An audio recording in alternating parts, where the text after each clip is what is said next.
Yo, what's going on, Senpai Squad? Welcome back to a brand new video. Now, today we're actually in the kitchen because what we're doing today is we're cooking up chapter 216 of Black Clover because, did it taste good? So, you're going to need just 3 simple ingredients for this. So, get your canvas ready. We're going to start off with a big reveal. You want to go and get your big reveal and just place it in there because that's going to be a big one, but that's going to come a little bit later on. Your second ingredient, and this is a huge one. This is the meat of it all that holds the ingredients together. That is some world building. You want world building galore. So again, you're going to place that one right in the middle, and to finish it all off, just a little bit of seasoning on top. You could say you want to introduce a new villain, yes, or maybe in this case it could be a new anti-hero, but we're going to go with the new villain. You're going to put them all there,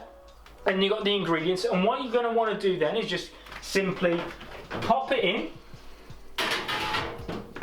let it sit, and now that we've done that, let's go see what you guys had to say.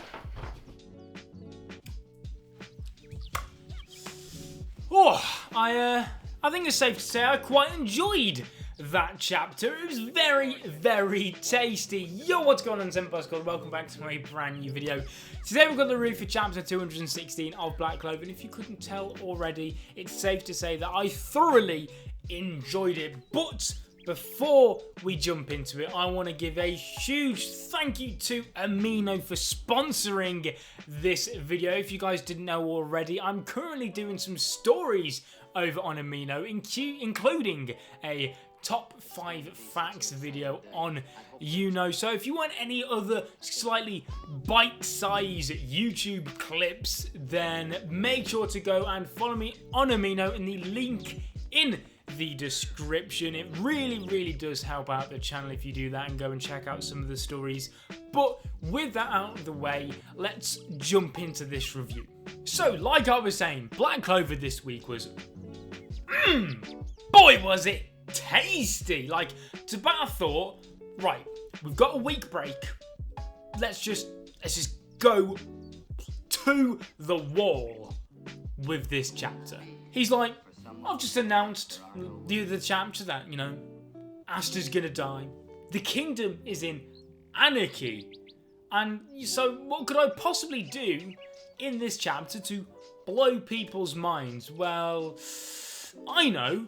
Not only will I explain the origins of Asta's demon abilities, not only will I add even more depth to the 3 remaining kingdoms, but I will also introduce a brand new villain that's going to pass judgment onto Asta. Yeah, Tabata, you went to town this week. So as always, let's have a look what you guys thought of the chapter. So 52% of you gave this chapter a 4-star ranking, and honestly, I think it's safe to say you know I'm gonna give this a 5. I loved it. It's everything I looked for. It progressed the plot. It gave answers. It had hype moments. It had everything I look for in a chapter, and I loved it. But with all that said, where do I actually begin with this review? I think we're going to start off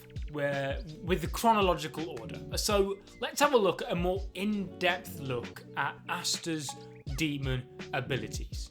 Julius, this chapter, he was just dropping knowledge on us all throughout the chapter, and for such an informative chapter, it was thoroughly entertaining to say the least. Julius explained to us what, to be honest, we all pretty much knew, but he confirmed it, that the black power that emits from Asta is from a demon. Asta then does actually go on to say that how when he is in his demon form, his black form, he does sort of sense a similarity between that and what he felt when he was up against the word devil. And we also actually learn that black horns are a prominent feature amongst those who are connected to that of the other world, obviously the devil's world, with forbidden spells and all of that type of stuff, like Asta with his demon anti-magic form with the black horns. I think it was in this chapter as well that they said about Nero. I think her actual name is Secre. I'll always know her as Nero. She has small black horns as well, because obviously 500 years ago with what happened with Licht and the devil and the forbidden curse all back then, so she's also got some. But what I want to know, and I'm sure there's probably a perfectly easy explanation behind all this, one that, to be honest, I probably should know, but why don't the likes of Patry, Fanna, Veto, why don't the likes of those have black horns? Because they've used forbidden demon spells as well. Obviously, the reincarnation magic, the third eye magic spells. Is there a reason why they didn't get black horns that I'm missing? I'm not too sure of that. I want to ask you guys that, because otherwise I'm not going to know what to make of it, if it's a plot inconsistency or if I'm just dumb. I also want to interrupt really quickly. I know I've been really throwing this down your throats in today's video, but YouTube doesn't really appreciate it. If you guys are enjoying, please leave a like on it, subscribe if you're not already to become a member of the Senpai Squad, and leave all your thoughts and opinions in the comment section down below as we progress through this. But I feel dirty asking you guys that before the video's even finished, but yeah, YouTube prefers that for whatever stupid reason. We'll carry on now, okay? I'm sorry. Gomen nasai. Anyway, moving on from Asta's explanation, his demon powers. As if life wasn't bad enough already for him, he's now a target of the House of Kira, the Magic Parliament. They are after him because essentially Asta is the easy one to pin the blame on about the tragedy that has recently struck the Clover Kingdom, because obviously Asta has connections with forbidden spells now we know of, the Black Horns, and obviously the devil. And the devil is the reason, essentially, that why all this happened. It can all be traced back to him. So he's just the easy one to pin the blame on. And with this being the case, we're actually introduced to a brand new presumable villain in this chapter, and that is Damnatio. He seems to be a member of the House of Kira, just like the king, and he seems to want to bring justice to Asta. Now, we don't know what this justice is going to be, but I think it's safe to say that it's not going to be good for our boy Asta. Now, what's interesting with Damnatio is not just his name, which I'm going to get into a little bit later on, but also his ability. Obviously, we've only seen his ability for a couple pages max, so it's still shrouded in mystery. But on face value, basically he has these little items, he places them in a weighing scale. These items in the scales then somehow connect to the mana of the other people. In this case, it was 4 Midnight Sun soldiers. And then from how I see it anyway, he then kind of like places his finger on the other scale, presses down, and if it's not perfectly balanced, as all things should be, essentially the mana is then drained from the people that these other items are connected to. It's a tricky one. We're not, like I said, 100% sure on how it works, but that's sort of what I got from this chapter. I'm really, really interested to see how this ability works, because potentially I think it could be so damn good. Now, like I was saying, I think one of the most interesting part about Damnatio is actually his potential name origins. Now, obviously there's no confirmation, but these are the two sort of like closest things I could think of in terms of Damnatio. First up is obviously the word damnation, which is essentially sending someone to eternal punishment in hell, and then the words ratio, which may have some sort of correlation to his weighing scale technique. And then the second origin may be the word or the Latin phrase damnatio memorae, or however it's pronounced. But essentially what it is basically just completely erasing someone from history. That is nuts if that is the actual origin and potential linking in with his character or ability. So what do you think Damnatio is really up to, and what do you think he's really capable of? Is he going to be like a villain, the new villain of the first arc of this new saga? Is he going to be like an anti-hero, or will he have a change of heart? I think it's safe to say he's not going to have a change of heart. And the final thing I want to say is, and probably my favourite part of the entire chapter maybe, is actually the incredible world building we got for the other 3 kingdoms in this chapter.